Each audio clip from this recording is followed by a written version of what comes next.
বিসমিল্লাহির রহমানির রহিম। হে সমস্ত জগতবাসী, আজকে যে আলোচনাটি আপনাদের সামনে নিয়ে এসেছি সেই আলোচনাটি হলো, দেখুন, এই যে কোরআনটা, এই কোরআনটাকে অলি আউলিয়া যাহারা আছে তাহারা কিন্তু এই কোরআনটাকে গ্যান্ডারের মতো করে চিপ দিয়েছে। চিপ দেওয়ার পরে যে রসগুলো পড়ে গেছে সেই রসগুলো অলি আউলিয়ারা খেয়ে ফেলেছে, আর যে চাবাগুলো আছে এগুলা গরুকে দিয়ে দিয়েছে, গরু আরাম করে খেয়েছে। কিন্তু কোনো মানুষ যদি এই সাবাও খায়, আবার দেখা যায় কোনো মানুষ যদি এই রসও খায়, তো সাবা রসে মিশে কিন্তু সেই স্বাদ আর সেই বিশ্লেষণ কিন্তু করা যায় না। তো অলিয়া উলিয়ারা কি করেছে, এটাকে আলাদা করে ফেলেছে। তাই আমি বলবো যে আপনি যদি 100 গ্যান্ডারি আপনি যদি মাথায় করে নিয়ে যান, তাহলে অনেক সময় অনেক কষ্টের বিষয়। আর আপনার দরকার কি, দরকার হলো রসের 100 গ্যান্ডারিকে যখন আপনি চাপ দিয়ে সমস্ত রস আলাদা করে যখন আপনি একটা বালতি হাতে করে নিয়ে যাবেন, তখন কিন্তু সমস্ত 100 গ্যান্ডারি আপনার মাথায় তুলতে হলো না। তাহলে সারমর্ম হাতে করে নিয়ে যাবেন। তাহলে অলিয়া আউলিয়ারা যাহারা আছে তারা সারমর্ম নিয়ে নিয়েছে, তারা অল্পতেই তারা জ্ঞানী বুদ্ধিমান হয়ে গেছে, আগুম নিগুম খবর বলে দিতে পারে। বিসমিল্লাহির রহমানির রহিম। হে সমস্ত জগতবাসী, আজ আমি আপনাদের সামনে যে আলোচনাটি করব সেই আলোচনাটি হলো, দেখুন, যে আমরা সব সময় একটা কথা শুনে এসেছি যে একদিন আমাদের হাসরের ময়দানে উঠতে হবে, সেখানে বিচার হবে। আধ হাত উপরে আমাদের সূর্য থাকবে, মস্তক গলে গলে পড়বে। এই যে কথাগুলো বলা হয়েছে, মস্তক যদি গলে পড়ে সেই মানুষটি কি বাঁচবে? বাঁচবে না। আর সেই মস্তকটি কোথায় বোঝানো হয়েছে? মানুষ যখন রিকশা চালায় চৈত্র মাসের রোদ্রে, তখন কিন্তু মাথা হইতে পাতা পর্যন্ত তার ঘাম ঝরতে থাকে। সে কাঁচামচ দিয়ে খেয়ে বের হয়ে গেছে, আবার রাত্রে সে কাঁচামচ পান্তা ভাত খেয়েছে, এখন ইনকাম নেই। কাজকর্ম করার পর যখন মাথা হইতে পাতা পর্যন্ত তার ঘাম ঝরেছে, সে কষ্ট পেয়েছে, আবার দাম দরাদরি করতে গিয়ে কেউ চড়থাপ্পড় দিয়েছে। তাহলে আরেকটি কথা হলো হাসরের মাঠ। হাসরের মাঠ বলতে আমরা কি বুঝবো? মরুভূমি বা বালু চর আর বালু মাঠ আর বালু মাঠ। 2-3 হাজার বছর আগে আপনি আমি যেখানে আছি এখানে কিন্তু কোনো বাড়িঘর কিচ্ছুই ছিল না। তখন বালুচর আর বালুচর, মরুভূমি আর মরুভূমি, এটা কি হাসরের মাঠ বলা হয়? আর এখানে এসে কিন্তু মানুষ এই কষ্টগুলো করতেছে। এবং এক ধরনের লোক আছে, তারা এসি বাড়িতে থাকে, এসি গাড়িতে চলে, এসি অফিসে যায়, তারা প্রত্যেকটা সাইন দিয়ে দিয়ে কিন্তু তারা টাকা কামাই করতেছে লক্ষ লক্ষ। আর সেই বেটায় 200, 300, 500 কামাইতেছে, তো পান্তা ভাত খাচ্ছে। বিসমিল্লাহির রহমানির রহিম। হে সমস্ত জগতবাসী, যে আরো একটি কথা বলবো, যে নামাজ শব্দের অর্থ যদি আমরা করি তো ফার্সি নামাজ, বাংলা হলো স্মরণ করা। এখন এই স্মরণ করা কি কাতারবদ্ধ হয়ে করে, নাকি মানুষ যেখানে খুশি সেখানে বসে সে আল্লাহকে স্মরণ করতেছে? সারা পৃথিবীটা আল্লাহ একটা জায়নামাজ বানিয়ে দিয়েছে, যে কোনো স্থানে বসে আল্লাহকে ধ্যানের মাধ্যমে স্মরণ করা যায়, জিকিরের মাধ্যমে স্মরণ করা যায়, এবং নামাজের মধ্যে দেখা যায় স্মরণ করা যায়। এখন দেখা যায় এই স্মরণকে কাতারবদ্ধ নেওয়া হয়েছে, কিন্তু এটাও ঠিক নয়। কিরকম দেখেন, যে কাতার সোজা না হলে নামাজ হবে না। সঠিক কথা। সঠিক কথা কিভাবে? আপনি যখন নামাজে দাঁড়িয়েছেন তখন আপনার ভিতরে 6 রিপুর কাতার ঠিক নেই, আপনার ভিতরে 10 ইন্দ্রিয়র কাতার ঠিক নেই, মন জ্ঞান বিবেকের কাতার ঠিক নেই। তখন আপনি যখন নামাজে দাঁড়িয়ে গেছেন, তখন আপনি নামাজে দাঁড়িয়ে চলে গেছেন গরু কিনতে, নামাজ পড়তে দাঁড়িয়ে আপনি চলে গেছেন মেয়ের জন্য বিয়ে দিতে, জামাই দেখতে চলে গেছেন। তাহলে আপনি এই যে নামাজে দাঁড়িয়েছেন কার উদ্দেশ্যে? আল্লাহর উদ্দেশ্যে। কিন্তু আপনি করতেছেন কি? অবশ্যই এই কথাটি চিন্তা যদি করেন, তো অবশ্যই কিন্তু আপনারা অবশ্যই একজন কামেল মুর্শিদ ধরে এই বিষয়গুলো জেনে নেবেন, কিভাবে 6 রিপুকে 10 ইন্দ্রিয়কে জ্ঞান মনকে এক করা যায়। তাহলে আমাদের দেহ রাজ্য একদিন উন্নত হবে এবং একজন মানুষের উচিলায় লক্ষ কোটি মানুষ সুপথ পাবে। বিসমিল্লাহির রহমানির রহিম। হে সমস্ত জগতবাসী, আমি আরো একটি কথা আপনাদেরকে বলবো। সেই কথাটি হলো, দেখেন যে আপনার হায়াত কমে গেছে কি করে বুঝবেন? আপনার হায়াত বেড়ে যাবে কি করে বুঝবেন? আপনি যদি কখনো দেখেন যে আপনার দাঁত পড়ে গেছে, সবগুলি দাঁত পড়ে গেছে, সবগুলি দাঁত পড়ে গেলে আপনি এই স্বপ্নের ব্যাখ্যাটি কি করবেন? তখন বুঝবেন আপনি যে আপনি সহ আপনার বংশের বা আপনার জাত বংশের অনেকেই মারা যাবে, হায়াত কমে গেছে। আর যদি দেখেন আপনার একটি বা দুটি দাঁত পড়ে গেছে, তাহলে বুঝবেন শুধু আপনার হায়াত কমে গেছে। তো এখন বিষয়, যারা হায়াত কমে গেছে এটা বুঝতে পেরেছে, তাহলে এই হায়াতকে বাড়ানোর জন্য কি করা, কি বিষয় আছে যে আমি এই হায়াতকে বাড়িয়ে নেব, এই বিষয়টি পর্যন্ত আল্লাহ মানুষের মধ্যে দিয়ে দিয়েছে। তখন দেখবেন যে আল্লাহ কিন্তু যে এমন কিছু কায়দা রেখেছে, কোনো অলিয়া আউলিয়া কোনো কামেল মুর্শিদের কাছে গেলে যে আমি এখন কি করব, আমার তো হায়াত কমে গেছে, আমি তো আল্লাহর ইবাদত করতে পারি নাই ঠিক মতো, আমার হায়াত বাড়ানোর ব্যবস্থা করে দিন, তখনই কিন্তু দেখা যায় তিনি একটা পথ বের করে। হে সমস্ত জগতবাসী, আজ আমি শামীম আলী চিশতি আপনাদের সামনে আরো একটি আলোচনা নিয়ে হাজির হলাম। সে আলোচনাটা কি, যে আমরা যারা মুরিদ হয়েছি, কামেল মুর্শিদের কাছে মুরিদ হয়েছি, তাদের কথা তো আছেই, কিন্তু যারা না হয়েছি, যদি একজন কামেল মুর্শিদের কাছে যাই, তাহলে সর্বপ্রথম ওনার কাছে এই জিনিসটাই আমাদের চাইতে হবে, যে আমরা আপনাকে গুরু হিসাবে মানব, মুর্শিদ হিসাবে মানব। অবশ্যই কিন্তু আমরা এই জিনিসগুলো চাই, যে আমরা কি করে বুঝবো যে সামনে আমি একটা কাজ ধরবো, কাজটা কি হবে কিনা। আরো একটা বিষয় হলো যে আমি সামনে যে আমি 1 কোটি টাকা নিয়ে নামবো, যে একটা প্রতিষ্ঠান করব, এই প্রতিষ্ঠান করা কি আমার জন্য ঠিক হবে নাকি ভুল হবে। যে এই জিনিসগুলো যদি আমি জানতে পাই আপনার কাছে, তাহলে ভবিষ্যতেও আমার কোনো বিপদ আপদ আসার আগে আমি আপনাকে জিজ্ঞাসা করব, আমার ফয়সালা করে আমি চলবো, এবং আপনার দরবারের মধ্যে যা লাগবে আমি তা দেব। তবে সেই গুরু কি বলবে, তোমার বাবা কিছু দিতে হবে না, তবে আমি চেষ্টা করব যেন তুমি পাও, তবে তুমি যেটা নিয়ত করে সেটা করো না, এটা ধরা খেয়ে যাবে। তখন বাস্তবিকভাবে সে করতে গিয়ে সে ঠিকই ধরা খেয়ে গেছে। তখন কিন্তু এই গুরু তার কাছে মূল্যবান ব্যক্তি হয়েছে। এর পাশাপাশি নিজ পরিচয়, আল্লাহর পরিচয় এবং শয়তানের পরিচয় এবং কালিমার পরিচয় আপনার মধ্যে দেখে বায়াত গ্রহণ করতে হবে, তবেই কিন্তু আপনি হবেন জয়।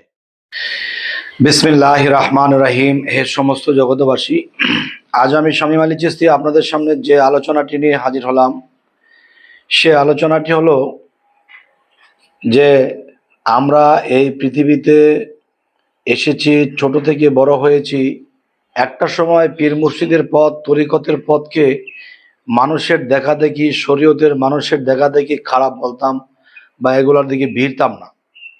কিন্তু একটা সময় দেখা যায় কি, যে আমরা যখন বুঝতে শিখেছি যে একটা অজু দেহের, একটা অজু আত্মার, তাহলে মানুষ মৃত্যু হলে তো দেহের সাজা হবে না, আত্মার সাজা হবে। তাহলে সেই আত্মার সাজা যদি হয়, তাহলে আমরা এখানেই তো ভয় যে কি করে আমরা সেই আত্মার উজু করব। এই জন্য যখন খবর নিয়েছি, তখন দেখি যে একজন কামেল মুর্শিদের কাছে গেলে তখন আমরা বুঝতে পারি যে তিনি আমাদেরকে আত্মার অজু নিজে করিয়ে দেখিয়ে দেবেন, যে বাবা তোমার আত্মার অজু এভাবে করতে হবে। যখন আমরা জানতে পারবো যে হ্যাঁ এভাবে করতে হবে, তখন আমরা যখন এই সাধনাগুলো করব, তখনই কিন্তু আমরা জয় লাভ করব এবং এই আত্মার মুক্তির ঘটাইতে পারবো। আত্মার মুক্তি ঘটাতে পারবো, এটার একটা বিষয় হলো আল্লাহ কি বলেছে, যে নিজেকে পবিত্র করে সেই সফল কাম। আর সেই পবিত্র কি পানি দ্বারা? ধুলা ময়লা পরিষ্কার না, মনের মধ্যে পাপ জমা হয়েছে, মনের মধ্যে বিভিন্ন লোভ লালসার পাপ জমা হয়েছে। সেই পাপকে মোচন করতে হলে সেটা কি দিয়ে উজু করতে হবে, সেটা যার যার মুর্শিদ বলে দেবে। হে সমস্ত জগতবাসী, আমি আপনাদের সামনে আরো একটি আলোচনা নিয়ে হাজির হলাম। সেই আলোচনাটা কি, যে মানুষ পৃথিবীতে অনেক দুঃখে কষ্টে মানুষের জীবন কাটায়। এই যে দুঃখে কষ্টে মানুষের জীবন কাটাইতেছে কেন? অভাব আর অভাব। এই অভাবের মধ্যে মানুষ না পারে আল্লাহর নাম নিতে, না পারে মানুষে যে দেখা গেছে যে একটি জায়গায় গিয়ে শিক্ষা অর্জন করবে, বা শরীয়তের শিক্ষা হোক, আধ্যাত্মিক রুহানি জগতের শিক্ষা হোক, যদি কেউ চায় যে এরকম শিক্ষা নেব, তার দ্বারা এটা কিন্তু হয় না। কেন হয় না? অভাবে ছেলে না খেয়ে থেকে, মেয়ে না খেয়ে থেকে নিজে চলার মতো অবস্থা নেই। এমন লোকেদেরকে বলছি যে আপনারা ঘুম থেকে উঠে ফজরের নামাজের পরে কি করতে হবে, যে সেই ব্যক্তিটি এটি জপবে, ইয়া রাজ্জাক ইয়া রাজ্জাক। এটি যখন 41 দিন জপা হয়ে যাবে, এর মধ্যে তার রিজিকের ফয়সালা হয়ে যাবে। 41 দিন পরে সে যদি কিছু ঋণ থাকে, তাহলে সে ইয়া মগ্নেউ ইয়া মগ্নেউ ইয়া মগ্নেউ এই নামটি জপনা করবে। আস্তে আস্তে তার কি হবে, তার আস্তে আস্তে সেই ঋণ মুক্ত হতে থাকবে। এর 41 দিন পরে কি করতে হবে, ইয়ামন এম ইয়ামন এম এরকম ভাবে 126 বার করতে হবে প্রতিদিন সকাল ভোরে।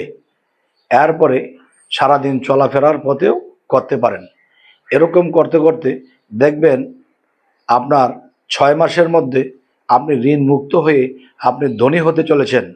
অবশ্যই এই কথাগুলো জানার দরকার আছে। হে সমস্ত জগতবাসী, আমি আরো একটি কথা আমি আপনাদেরকে বলবো। সেই কথাটি হলো, দেখেন যে মানুষ মসজিদে নামাজ পড়ে, এই মসজিদটা কি দেখে বানানো হয়েছিল, যে মসজিদ এরকম আকারে হবে, এরকম তা দেখতে। তাহলে এই মসজিদটা কি দেখে বানানো হয়েছিল, এটা কিন্তু কারো ভিতরে প্রশ্ন জাগে না। দেখেন, মসজিদের উপরে 2টা গম্বুজ থাকে, একটা গম্বুজ একটু বড় আর একটা গম্বুজ একটু ছোট। তাহলে এই ছোট বড় 2টি গম্বুজ ছাড়া কখনো মসজিদের নামাজ হবে না। এই কথাগুলো যদি আমরা বুঝতে যাই, তাহলে কি হয়, এই কথাগুলো বুঝতে গেলে যে কি দেখে মসজিদ বানানো হয়েছিল, মানুষ দেখে। আর সমস্ত সৃষ্টি বলতেই নারী শক্তি থেকে হয়েছে, এবং এই নারী শক্তি থেকে যদি সবকিছু হয়ে থাকে, তাহলে সৃষ্টি জগৎ বলতে একজন পুরুষ, আমি আপনি নারী, পুরুষ রূপে এসেছি মূলত নারী, এবং একজন নারীও সে নারী। তাহলে আমাদের যে আছে বুকের চিহ্ন, তারপরও কিন্তু আমরা পুরুষ হয়েও নারীর চিহ্ন আমাদের রয়ে গেছে। তাই বলবো, হে সমস্ত জগতবাসী, যে মানুষ দেখে যদি এই মসজিদ বানানো হয়, আপনার ভিতরে ছিদ্র আছে বড় বড় 9টা, তাহলে এবং দেখা গেছে 2টা গম্বুজ আছে, তাহলে মসজিদের সব দরজা জানালা বাদ একটি দরজা কিন্তু বড় আছে, যেখান দিয়ে মানুষ আসা যাওয়া করে। তাহলে এই মসজিদে নামাজ পড়তে হলে কিন্তু সেই মসজিদের সাথে মিল থাকতে হবে।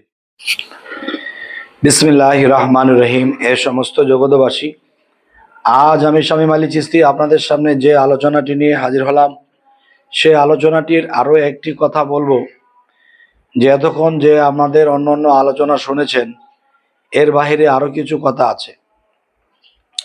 এই যে আমরা প্রাণী জগৎ খাচ্ছি, প্রাণী জগতের মধ্যে যে মুরগি খাই, খাসি খাই, যাই কিছু খাই, এইগুলা খাওয়ার মধ্যে একটা জিনিস দেখবেন, হয়তো আল্লাহর অনুমতি আছে যে তোমরা এটা খাও, কিন্তু যে মুরগি মোরগটাকে আমরা খাচ্ছি, যে খাসিটাকে আমরা খাচ্ছি, তখন এই খাসি কিন্তু 5 প্রকারের তৈরি। সেটা কি? আপ, আতশ, খাক, বাত, নূর। এই 5টা প্রকারের তৈয়ার। তো এখন এই 5টা প্রকারকে যে আমরা খাচ্ছি, আমিও 5 প্রকার, সেও 5 প্রকার, তাকে যে জবাই করছি, তাদেরকে যে খাচ্ছি, তো এখন দেখা যায় কি যে সেই আত্মাটাকে যখন আমরা জবাই দেবো, সেই আত্মাটা কিন্তু বের হয়ে যাবে। এখন সেই আত্মা বের হয়ে গিয়ে কিন্তু আমাদেরকে অভিশাপ দেবে যে আমরা পশুকুলে ছিলাম, তারা আমার দেহটাকে খাইলো, কিন্তু আমার আত্মার মাগফিরাত করলো না। আমার আত্মাটা যে ভালো একটা জায়গায় পৌঁছাবে সেটাও কিন্তু করলো না। তখন অভিশপ্ত হবেন। আর যদি আল্লাহর কাছে সপর্দ করে খান, ইয়া আল্লাহ, তোমার প্রাণী জগৎকে খেয়েছি, শুকরিয়া, আলহামদুলিল্লাহ, তুমি তার আত্মাটাকে তুমি ফায়সালা করে দিও, সে যেন এই পশুকুল থেকে মুক্তি পায়, এরকম কিছু বলতে হবে। বিসমিল্লাহির রহমানির রহিম। হে সমস্ত জগতবাসী, আমি আরো একটি কথা বলবো আপনাদের সামনে। সেটি হলো, দেখেন, যে মানুষ যখন কোরআন পড়ে, এই যে কোরআনটা, এই কোরআনটা কিন্তু শেষ না, আরো 2টা কোরআন রয়েছে। কিভাবে? আকাশ দিয়ে যখন চিল উঠতেছে, নিচে দিয়ে কিন্তু একটা চিলের ছায়া ঘুরতেছে। এখন যদি কোনো লোক এই ছায়াটিকে সারা জীবন তীর মারার চেষ্টা করে, এটাকে ধরার চেষ্টা করে, জীবনে কখনোই পারবে না। তাহলে ওই কোরআন দিয়ে ধরতে হবে আমাদের দেহ কোরআন, এবং দেহ কোরআন যখন মানুষ ধরবে, দেহ কোরআনের ভিতরে বাস করে রুহে ইনসানিয়াতের কোরআন। তাহলে সেই ছায়া কোরআন দিয়ে আমরা ধরবো দেহ কোরআন, আর এই দেহ কোরআনকে দিয়ে ধরবো আমরা কি? সেই রুহে ইনসানিয়াতের কোরআন। তো সারা জীবন যারা এই ছায়া কোরআনের মধ্যেই রয়ে গেল, দেহের মধ্যে আসলো না, নিজকে চিনল না, জানলো না, তারা কখনো রুহে ইনসানিয়াতের কোরআনকে কখনোই পাবে না। তাই বলবো, হে সমস্ত জগতবাসী, যদি এই কথাটি বলেছি, এই কথাটি যদি বুঝে থাকুন, তাহলে অবশ্যই একজন কামেল মুর্শিদের কাছে গিয়ে নিজকে চিনতে হবে, এই দেহ কোরআনকে চিনতে হবে, এবং এটা চিনার পরে আপনি রুহে ইনসানিয়াতেরকে চিনতে পারবেন। বিসমিল্লাহির রহমানির রহিম। হে সমস্ত জগতবাসী, আজ আমি শামীম আলী চিশতি আপনাদের সামনে যে আলোচনাটি নিয়ে আসছি, যে দেখেন, মুনকির নেকির একদিন জলসব করবে, আমাদেরকে আটকাবে, এই চিন্তা তো আমরা করিই না। কেন করি না? আমরা সেই চিন্তাটি করি যে মুকরম আল্লাহর কাছে 3টা শক্তি পেয়েছিল, যে পৃথিবীর অপর প্রান্তে যাবে, আসবে, এক বলতে বলতে মানুষের রগে রগে থাকবে। তাহলে আমি যে কথাটি বলতে চাইব, এত শক্তি যিনি পেয়েছিল, তিনি কিন্তু দেখা যায় যে আমাকে আপনাকে ধোকায় ফেলে দেবে। তাই বলবো, এই পৃথিবীতে থেকে নিজকে চেনার পাশাপাশি আপনার মধ্যে যে কালেমা ফিটিং করা আছে সেটা দেখবেন এবং পাঠ করবেন। আরেক হলো, আপনি কে, আপনার পরিচয় কি, সেই পরিচয়টা আপনার এই দেহকরণে দেখবেন এবং পাঠ করবেন। এবং দেখা যায় আপনার মধ্যে যে আল্লাহ এই জিনিসটিও ফিট করে দিয়েছে, আল্লাহ যে আপনাকে সৃষ্টি করেছে, সেটাও কিন্তু আপনার মধ্যে চিহ্ন দেওয়া আছে। দেখবেন আমার ঘড়ির ভিতরে লেখা আছে সিকু 5। তাহলে সেই কোম্পানি ভুল করেনি, সেই সিকু 5 লিখে দিয়েছে। তাহলে আমি বলবো, আল্লাহ যখন আপনাকে আমাকে এই ভবের বাজারে ছেড়ে দিয়েছে, তখন কিন্তু আল্লাহর চিলছাপ্পর আমাদেরকে মেরে দিয়েছে। সেই জিনিসগুলো কামেল মুর্শিদের কাছে গিয়ে দেখবো, বুঝবো, জানবো। এরপরে যদি আমাদের মৃত্যু হয়, তবু আমরা নিশ্চিন্তা।